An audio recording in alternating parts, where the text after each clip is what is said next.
А так будешь, отвечают, все, разговаривают. Только прекращаешь разговаривать, они спать, спрашиваешь, что сейчас беспокоит? Ничего, чисто спать, хочу спать, все. In April of 2010, a woman in Kalachi, Kazakhstan, was at work when all of a sudden she was hit with a wave of quote-unquote uncontrollable exhaustion. She immediately blacked out and woke up in a hospital 4 days later to a doctor telling her she'd suffered a stroke. That doctor would turn out to be very wrong, as over the course of the next 5 years, over 100 people in the same village would also start experiencing some very strange and unusual symptoms. By the year 2013, this now so-called sleeping sickness was characterized prominently by sudden bouts of sleepiness which could strike a person at any time without any warning at all. People could drop out mid-sentence while eating, drinking, even walking. Let's shift to Central Asia now. A strange and undiagnosed epidemic is gripping a small village there in rural Kazakhstan. People there keep falling asleep at random, some even for days on end. Well, despite some similar symptoms, doctors there say it's not a narcolepsy. Health officials are trying to identify the cause of this apparent outbreak, which is neither linked to a bacteria or virus. This as local residents say they're terrified of whether or not they'll be able to wake up from this coma-like state. Some sufferers, once asleep, could remain asleep for up to 6 days at a time. The illness, determined to be non-communicable, came along with a host of other odd symptoms as well. These included nausea, vomiting, disturbing hallucinations, intoxicated behavior, memory loss, and disorientation. Ultimately, the sickness was quite frightening to residents on many levels. Surely the fact that even the doctors couldn't determine the cause of these symptoms couldn't have been reassuring. One of the most terrifying attributes of this sickness wasn't only that it could strike anyone at any time, but the fact that villagers claimed not even feeling sleepy prior to the split-second onset of falling asleep could cause formerly everyday things to suddenly pose a danger. Sleep would be just as apt to occur when a person was taking a bath, milking a cow, cooking a meal, or, as actually happened in one frightening instance, while operating a motor vehicle. According to News 8 of India, a report in a newspaper in 2014 called Komostaya Pravda, a sick person might actually appear somewhat awake at times. They would appear conscious and even be able to walk, and yet these episodes of illusionary lucidity were short-lived. The affected individual would soon fall back into a deep sleep in which it said he or she would always snore. Once the patients would come to at last, the patient would claim to have zero recollection of the sickness they had just endured.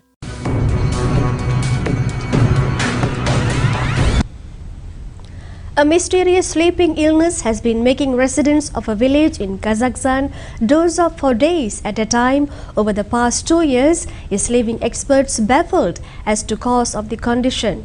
According to most of the sufferers, the mystery disorder makes them feel sleepy suddenly and doze off for days. They also suffer from hallucinations, high blood pressure and memory loss. The condition has so far affected 126 people of the estimated 600 people living in the village of Kalachi, which has been nicknamed Sleepy Hollow. This villager described how she can only remember what she was doing before the illness hit her. I took out all the cooking materials to make pies. I remember nothing after that.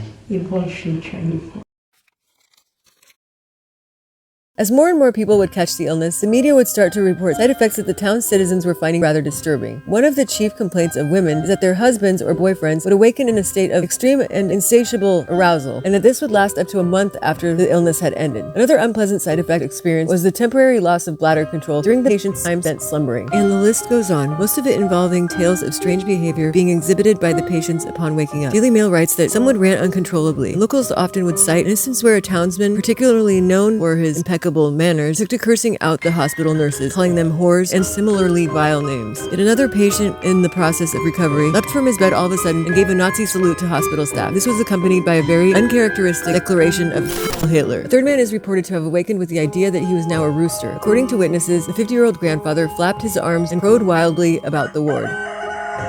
Then there were also the two women, both believed to be serious-minded under normal circumstances, that happened to awaken from the illness and find themselves at the hospital at the same time. According to one of these women, named Elena, she quote-unquote felt that something was wrong, adding that she felt a compelling urge to escape. So she proceeded to enlist a second woman, Ludmila, in accompanying her to the elevator. Once inside, the two grown women, who by their own admission laughing and giggling and feeling like schoolgirls, would proceed to play an elaborate game cat and mouse with the hospital staff, as they did all that they could to evade them, including somehow barricading themselves inside. In the end, Elena confesses that that, quote, one of the surgeons pried open the doors with a chisel, and we both jumped on him and started hitting him in the face, end quote. Oh, and she adds that this whole experience, quote unquote, felt like great fun. Perhaps similar to Elena, patients would recall feeling a certain restlessness upon awakening. Driven by an irrepressible urge to walk, Kalachi hospital staff would let the media in on the time that a local man, dressed in nothing but a diaper, made repeated attempts to leave his room, refusing to obey any of the doctor's or nurse's orders to stay put. In hearing some of these stories of undoubtedly humorous or even great fun occurrences, one might too easily be tempted to forget the gravity of exactly what these townspeople had been forced to endure for what come 2015 would have been a whopping total of nearly 5 years. And yes, while passing these kinds of stories around the office may have helped provide the hospital staff with a bit of much needed comic relief, in the end, that's all these stories really would amount to. A bit of laughter in between seeing inexplicable case after case present itself, and the helplessness of knowing that as a healthcare provider, well, there's little more you can do to help these patients other than monitor them carefully and give each afflicted patient the time to heal on their own accord. The year 2013 would see what some call the peak of the epidemic, and by now, 3 years in, everyone seemed well aware that when all was said and done, the sickness was no real laughing matter. In reality, it remained something that made its victims feel as if they'd been transformed into zombies. It's therefore really no surprise that the people of Kalachi were by now seeking to relocate to other towns and cities close by. That is, if they weren't one of the households that had done so already. Perhaps among those most frightened were the parents of the young children residing in the town.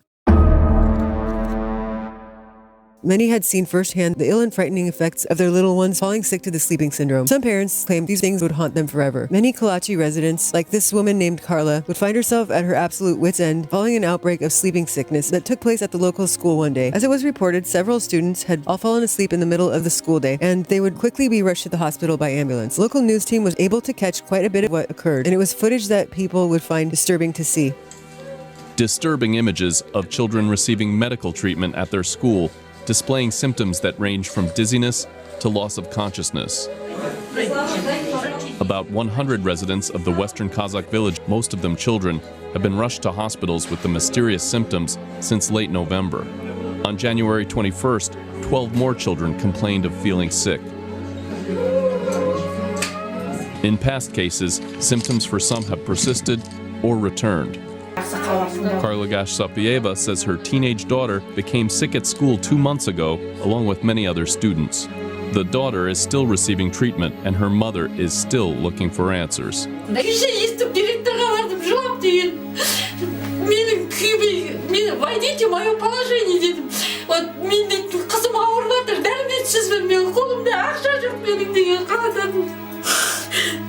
Сіздер болсаңыз жауап қойып отырсыз, ақжайыққа барып қамап қойды, айтпаңдар, звондап сендер ауырғаныңды деп айтады дейді.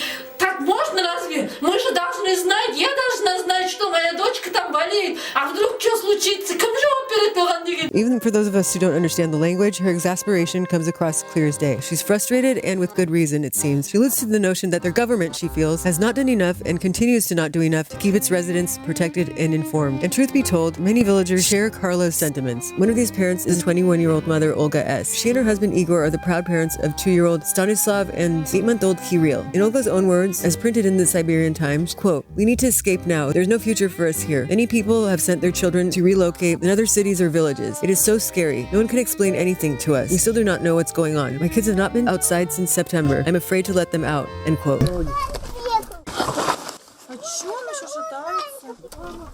End quote. Olga recalls how on September 1st, the family had gone out to watch a local parade. Following the festivities, her 2-year-old Stanislav, quote unquote, played outside in the yard till about 4 p.m., at which time she says he came back inside and, quote unquote, just fell down on his face. He could not sit, he could not stand. She tried putting him on his feet, but he kept on falling down. According to Olga, quote, his eyes were looking in different directions, as if he was drunk. It was so scary, end quote. Another local mother, 28 years old at the time, was struggling to raise her 10-year-old son, Almaz, on her own ever since her husband passed away when Almaz was only just 2. She would explain to reporters that she would have liked to stay put in Kalachi, but added that she cannot risk her son's health. At the time she was interviewed, her young boy had already contracted the sickness twice. To see him in what she describes as a comatose-like state had frightened her to the core. As she recounts to the Siberian Times, quote, "The first time he fell ill, it was very scary. He went to bed in the evening and I could not wake him up in the morning," end quote. She called for help and continues to describe how, quote, "When we managed to wake him up, he could not say a word, he could not speak. He only moaned. He moaned and his eyes were full of tears," end quote. 9 kids had fallen asleep simultaneously after celebrating the start of a new school year. Ты помнишь, ты в школу ходил вчера? Да? В школу ходил потом. А вы игрались где-то еще? Нет? Сразу домой пошел. Потом что у тебя было? Голова кружилась? Сейчас кружится. The Daily Mail would report Almaz's mother describing the difficulties that occurred even after the illness had supposedly subsided. He would burst into tears for no reason, she recalls. Whenever he tried to get out of bed, his legs were too weak to support his body, and so he fell to the floor. She also recalls the look of embarrassment on her son's face when, after proving too weak to make it to the toilet, he had no choice but to use a bedpan instead. All incidents to which the mom poses the following question, quote unquote, how can a mother take it calmly and not be left brokenhearted over this anguish? She concludes that she's been given no choice but to leave, tacking on the belief that, unlike had been reported to the public, there were indeed lasting health consequences of the sleeping disease. Almaz was full of energy before, she says, but now he's not nearly as active and he needs rest. Ты последний засыпал или кто после тебя еще? Я не знаю, может, и засыпали. Засыпала. Куда деваться-то? 8-й раз. Через неделю только в себя пришел. Но месяц ходил как пьяный. 3 more cases of sleeping sickness have been registered over the past week. 64-year-old woman and 2 teenagers were brought to the hospital with a rare health condition. This year's second outbreak of sleeping sickness started on August 28, when 6 people were hospitalized in just one day. On September 1st, another 9 patients, including 8 children, were brought to the local hospital. With young people being more prone to certain symptoms than are adults, the side effect that the parents of Kalachi seem to have found the most unsettling is the experience of hallucinations, terrifying visuals their young ones have reported seeing either while asleep or even in times shortly after awakening. One boy, Misha, would tell reporters of how he saw light bulbs and horses dancing around him. Moments later, when he tried to look at his mother, he was terrified to inform her that she now had 8 eyeballs as well as a trunk. Later on, the visions would worsen, becoming far less laughable as he would see snakes slithering around in his bed and worms gnawing away his own arms and hands. Another boy, Rudolph, would also report having experienced some vivid and nightmarish visuals of his own, except that he was unable to recall exactly what those hallucinations were. And after his family members helped to fill in some of the gaps, we realized it's probably for the best that he doesn't remember. While in the grips of his illness, relatives say, a look of terror came over the boy's face as he took to shouting the word monsters. According to his family, at this point, it would take 4 grown adults to finally calm him down. Мы, когда с Ники пришли, я пошел домой, пошел покушал, пошел на площадку, поиграли немного, я потом домой зашел, сидел, меня потом тошнить, что-то начало кружиться, все. Я потом сел, мама спрашивает, что с тобой? Я сказала, не знаю. Дальше ничего не поняла. Он падает, и у него даже нету реакции, чтобы руки, например, вперед себя. Ну, как дитё падает, он же всегда руки вперед. А это вот прям плашмя падает. Он стал неадекватный, можно сказать так. Плохо сразу видно, что рыгали, рвота у них была. Открытая. Галлюцинации, ну вот такое что-то. Там то лягушек ловили по стенкам, то плитку ловили, там, ну, всякое вот такое. Вот страшно смотреть это, Алена, знаешь, не каждой матери вот такое вот. Это, я говорю, я сама еле выдержала. Это в больнице вот лежать, вот это вот и ежедневно видеть, как твоему... Among the literally sleepy northern Kazakh town of just over 600 inhabitants, a melting pot comprised of people of mainly German and Russian ancestry, by 2013 the illness had begun to ravage through the village indiscriminately. Not only had locals now taken to keeping suitcases packed and ready to go in the event that they should be the next unsuspecting victim, but the more time passed without any progress toward figuring out a cause, much less a cure, it's only natural that people's fears would begin to multiply, as we're soon about to see. For now, what did remain known is that the sickness was in no way picky. Anyone within the town of Kalachi was apparently fair game. This meant it could easily infect those of all genders, ages, and even other species. A house cat named Marquis made headlines as the first domesticated pet reported to have apparently contracted the sleeping sickness. A woman named Elena told a local news outlet how on an otherwise ordinary Saturday night, Marquis suddenly, quote-unquote, seemed to have lost his mind. Meowing uncontrollably, he took to throwing himself at walls and cabinets. Reportedly, he kept the entire household up until 3 in the morning until Elena decided to put the cat out with the dog, at which point Marquis then took to attacking the dog. Eventually, in the morning, the cat fell asleep, she says, and just like the people who had been known to experience the deep sleep associated with the illness, Marquis too snored like a man, as Elena would tell it. When the cat finally did come to, his lethargy continued, beyond the normal laziness one would expect from a cat. Word has it that he stubbed his nose at even his favorite cat food, and upon awakening, the inebriated-looking feline was too weak to even jump onto a chair.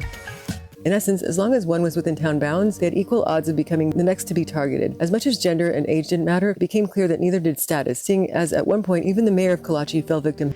Сонная болезнь добралась до чиновников. Сегодня стало известно, что в больницу срочно госпитализировали акима Красногорского сельского округа Асельса Двакасову. Она почувствовала себя плохо как раз в тот момент, когда находилась в печально известном селе Калачи. Out-of-towners were neither immune, and that's something that 30-year-old Alexei Gom knows firsthand. After coming to town with his wife in order to visit his mother-in-law, it didn't take one full day before he became struck by the sickness. As he tells the Siberian Times, the very next morning following his arrival, he had hoped to wrap up a bit of his work. No sooner had he fired on his laptop and opened his work file that he says, quote, "That was it. It felt like somebody pressed a button to switch me off," end quote. Like countless of these stories go, the next thing he remembers is waking up in the hospital, his wife and mother-in-law by his side. He had slept for 30 hours and was somewhat shaken by the experience, having never experienced anything like it before. Even visitors from nearby villages, who some would anticipate might be similarly affected by this sickness, would fall ill on occasion, but only after they'd visited Kalachi, it was said. Before long, cab drivers began refusing to pick up or drop off any fares from the Kalachi village. Perhaps this was not without foundation, however. As was only briefly mentioned much earlier on, those behind a wheel could be affected too. In the case of Viktor Kazachenko, the date was August 28th when he climbed atop his motorbike with the intention of riding to the next closest village to run some errands. And it was September 2nd, 5 entire days later, that he came to. Literally the next thing he remembers is waking up in the hospital with people telling him he'd caught the sickness. Having similarities to Alexei's experience, Viktor tells EurasiaNet, "My brain switched off. That's it. I don't remember." Viktor was lucky given his circumstances. He had fallen asleep while riding his motorbike, and he had also had his wife in tow. Both of them survived without sustaining any serious injuries. Viktor would now be able to vouch for the long-term effects he feels vehemently were caused by the sickness. He tells EurasiaNet the following: "After the slumber, my blood pressure started going up for no reason." He adds, "Headaches, that's not the word. For 6 weeks, I didn't know where to put myself.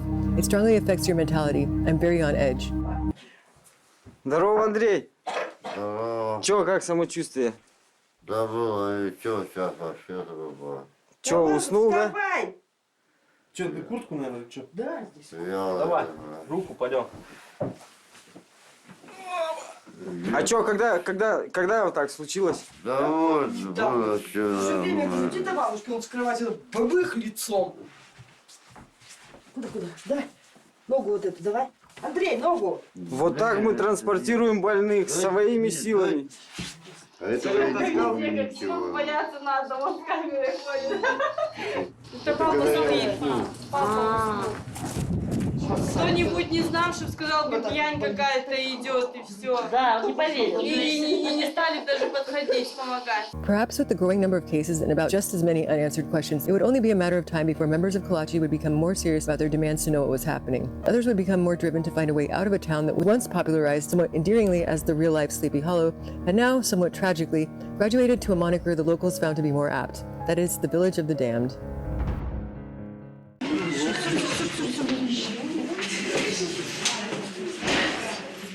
Чувствуешь себя как амеба. Вот состояние, как будто вот ты вот растекаешься абсолютно вот по этому креслу. Такое ощущение, что у этого кресла появляются щупальца, и они вот тебя вот так вот прям ноги прижимают, и все. Этого не видишь, но вот просто такие ощущения, что вот тебя прям вдавливает в это кресло. И ноги становятся ватными, встать ты не можешь. Russia Today would estimate that by 2014, the sickness had affected almost every family in Kalachi. Although first reports of townspeople beginning to fall asleep dated back to 2010, it wasn't for several years that people would finally seem to take serious notice of the sickness. And it was at last, by 2015, the government would finally deem the sickness serious enough to issue an evacuation, voluntary yet official. In the end, less than a quarter of the original families that lived in Kalachi at the start of the 2010s would choose to remain. Many, as was mentioned, felt as if they truly had no choice but to evacuate. Not having any idea what this illness was, if they were being poisoned, and if so, with what, made the decision difficult, yet nonetheless necessary, should they hope their lives to return to any sense of normalcy. Сказали, что просто жить там нельзя, и дальше будет еще хуже. Поэтому мы уже не думая бросили все, что у нас было, и магазины свои, и дома, и все имущество практически, то, что во дворах мы ничего не взяли, вот только то, что дома. И все, и поехали, куда глаза глядят. Чего хотели, убежали, но только сейчас пока непонятно, куда мы убежали. Да. Одно спокойно, да? Что не спим уже спокойно, дети выходят уже, за это мы хоть не боимся. A smaller faction of the townspeople were at liberty to be a little more stubborn, and they accordingly refused to relocate. Just one of these villagers was 52-year-old Marina Felk, who would remain adamant that, quote, "I will not resettle, I will stay here. I'm not afraid of falling asleep, and here we have everything, our home, our household," end quote. Он здесь родом, я здесь родился. Куда я поеду? Я никуда не хочу ехать. Выезжать вы не хотите? Нет, категорически. Нет. Даже. Нас ни на каком основании нас не вывезут отсюда. Ну, как-то, говорится, своя родина, она как-то ближе.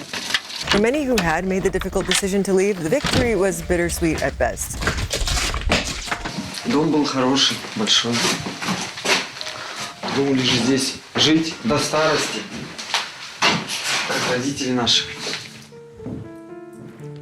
Ну, не хотел я уезжать вообще. Сначала как говорили, лучше давай, типа, быстрее отсюда уедем, чтобы не это, как, ну, не было, не засыпать ничего, а потом, когда начали уезжать, ну, не могу уехать, и все. Если бы не это все, я бы там остался.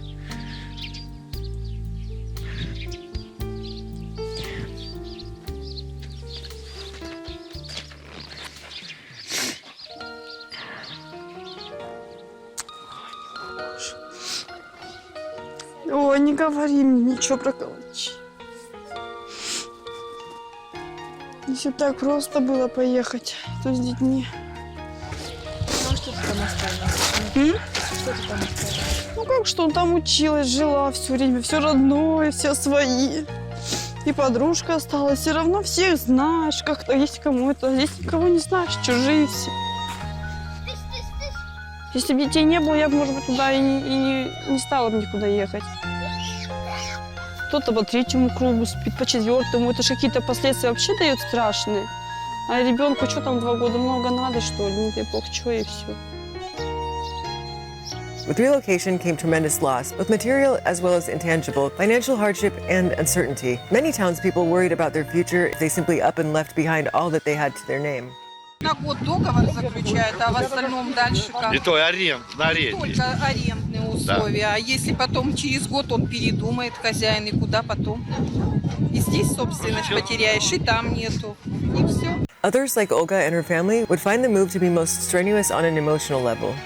Эти дома остались бесхозные, они не продались никому. Мы с них ничего не взяли, вообще ничего. У меня даже в мыслях такого не было, чтобы куда-то переехать, потому что все родственники у меня здесь. Мы как бы жили здесь нормально, у нас все было.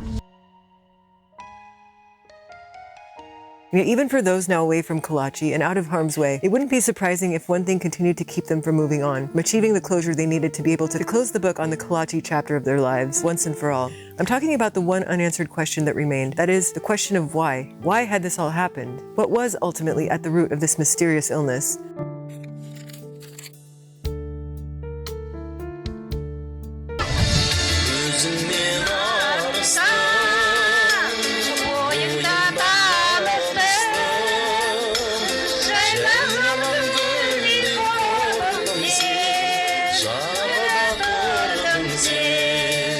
Я считаю, переселение это, конечно,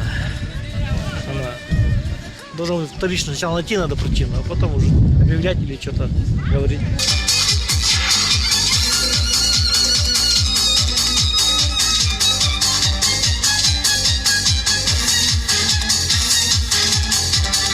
One woman would inform Russia Today that, quote, "I'm weak, my legs feel heavy, as if I'm wearing 100 pairs of boots, and my head is spinning," end quote. Reportedly, sufferers found it difficult to ask others for help, seeing as, quote unquote, your tongue gets twisted. Hearing accounts like these and watching sufferers stumble around as if intoxicated, it may not be all that surprising that at first doctors thought the sickness was just a side effect of drinking counterfeit or poor quality vodka. Of course, it was only a matter of time before this theory was debunked. That happened in 2013 when a whole group of people fell ill at once, a group which included children and who weren't known to consume any alcohol. Other early theories included narcolepsy, meningitis, and chronic fatigue syndrome, each one of which was also rather rapidly ruled out either through testing or else via close observation and reasoning. Doctors say many patients have brain edema, a state in which excessive fluid causes swelling in the brain. All the kids had a CT scan. There's a diffuse brain edema, but there's no deterioration in terms of neurological symptoms. There's no sign of meningitis. This is why Kazakhstan's health ministry says it has ruled out a virus or bacterial infection. With medical professionals finding themselves at a total loss for what this strange set of symptoms amounted to, doctors would eventually start to attribute all cases of the sleeping sickness to encephalopathy, a term that more or less refers to any brain disease of unknown origin. Называется энцефалопатия. Питание головного мозга страдает. У детей оно протекает тяжелее. У детей могут быть галлюцинации, потому что еще не сформировался головной мозг. While not entirely inaccurate, this terribly generalized diagnosis didn't cut it for those individuals living amongst it and experiencing it, and for the next several years, all kinds of theories would flourish. It seemed like as soon as news of Kalachi's mystery sleeping sickness became widespread, the town saw a whole parade of specialists coming in and out to conduct various tests and experiments. Nuclear scientists, geologists, and ecologists, just to name a few, would all come visit Kalachi to run tests on the town's soil, air, and water. Расскажите, что вы замеряете здесь? Вот мы атмосферный воздух замеряем, измеряем вот показатели, 8 показателей. Это угарный газ, формальдегиды, углеводороды, потом аммиак, оксид азота, диоксид азота. Измеряем 6 раз в день на 2 точках. Ну, по нашим вот показателям, по 8 показателям, ни превышений, ничего такого нет. Все как обычно, все нормально. Самое высокое место в поселке. А нужно было где поставить ее? Ну, наверное, каждый грамотный человек знает, что газ стелится по низким местам. Следовательно, там, где ниже. А ниже у нас вот по этим ихним... Ну, вот после событий в школе сказали, что школа стоит на самом низком месте.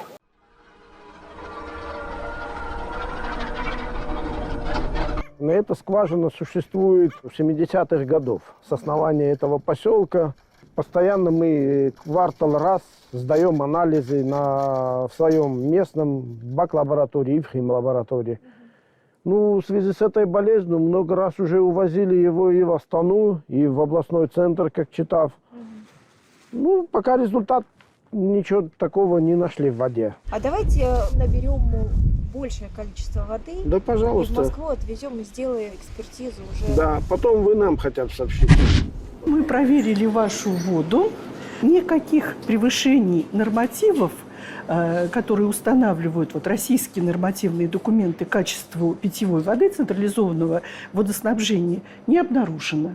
Поэтому все в порядке.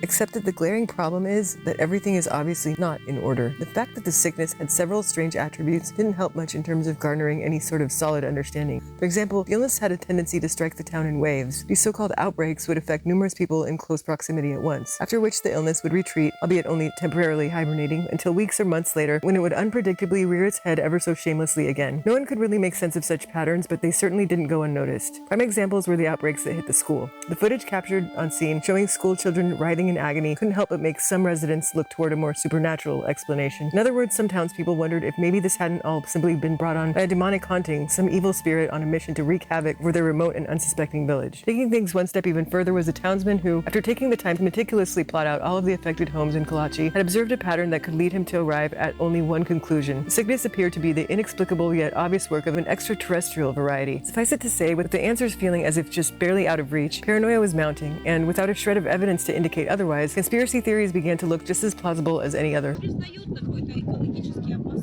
Нет, заключения нет. Заключения нет, вот именно, что в отношении, именно если бы она была, что экологически, это, тогда можно было на что-то давить.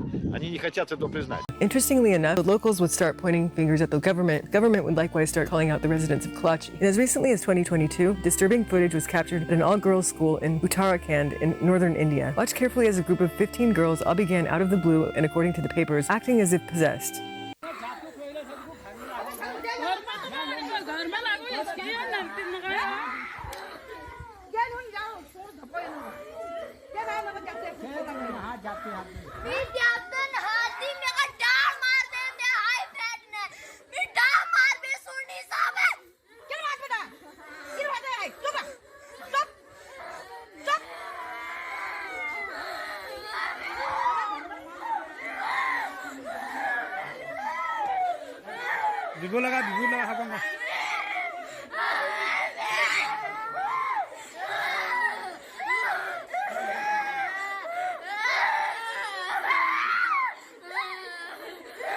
It's not all too hard to see why, especially in the absence of no other reasonable explanation, some people started to believe that the sleeping sickness too was nothing more than a case of mass hysteria. According to FamilyDoctor.org, mass hysteria, or mass psychogenic illness, is, quote, when people in a group start feeling sick at the same time, even though there's no physical or environmental reason for them to be sick, end quote. The same site goes on to explain that the affected individuals, quote, could think they've been exposed to something dangerous like a germ or a toxin, poison, but this is in fact false. In other words, mass psychogenic illness was a fancy way of saying that it's basically all in their heads.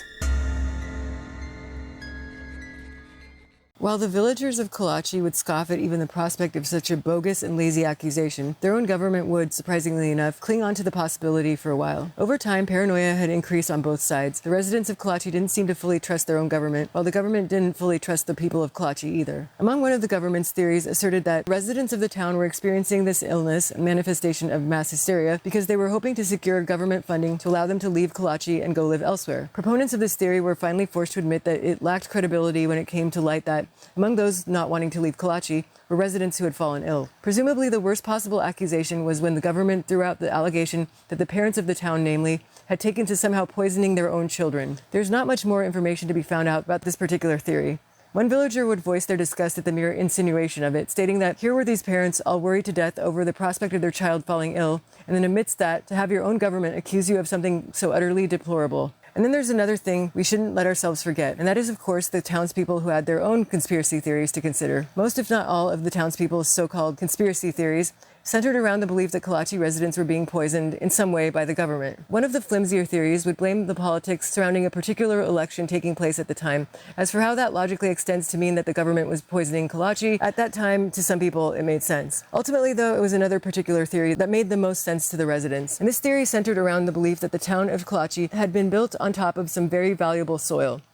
Говорят, что травят нас тут, хотят, чтобы земля обесценилась, тут что-то хотят открыть, какой-то карьер, золото.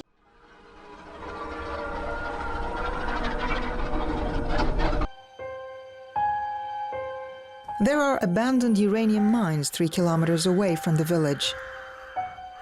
Their operation was suspended back in 1980. But locals still believe that the secret behind the sleeping disease lies underground.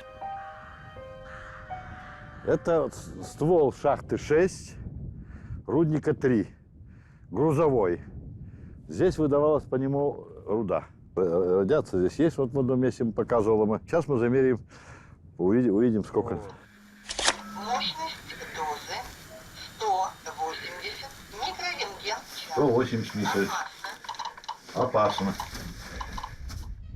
Ездят вот это курчатовские, анализ только берут воздуха по калачам.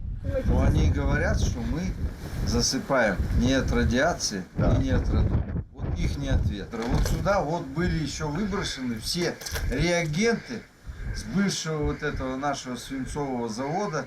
И что оставалось еще в наших химлабораториях. Ну, это ствол все выкинули. Грунтовые воды, если даже что-то, какое-то воздействие, какая-то реакция происходит там, они по-любому проходят через калачи, под калачами и путем выхода. Вот этот дом пустой совершенно. Этот тоже пустой. Население здесь где-то осталось 95 семей в поселке. Раньше было население 6,5 тысяч. Виктор Николаевич, вы сколько уже друзья с Александром? А мы с ним, вот это 2 магикана, которые знают рудник наизусть. Принцип, получается, вот, что мы говорим гипотезу. Вот банка, будем говорить, закупоренная, так же, как в шахте. Если, допустим, она прокисает или что там, реакция какая происходит? Не проспихает, а сразу говорю, если воздух туда попадает, то тут дырочка будет, если неплохо. Она, значит, получается, как своего рода реакция, и крышку вот эту, допустим, выдавливает. Сейчас она вот в этом состоянии должна быть. И вот в этом состоянии никогда не будет газа выходить. Да, никогда газа не будет. И сонной болезни не будет. Если вот наша тело кубов воды там заполнена горной выработкой, реакция идет там не только по урану. Она может идти и медь там мы оставили, и железо мы там оставили, и леса у нас крепежного там много. То есть все вот эти вот вещи, они могут бродить. Газ этот, который копится, он непонятный. И водород, и углерод там, и окислы железа могут быть, и все, что угодно. Но там самое главное инертный газ, состоящий 85% азота и 15% углерода. В нем нет кислорода, а кислород питает нашу кровь. И в первую очередь вот эту всю вещь. Человек просто теряет сознание.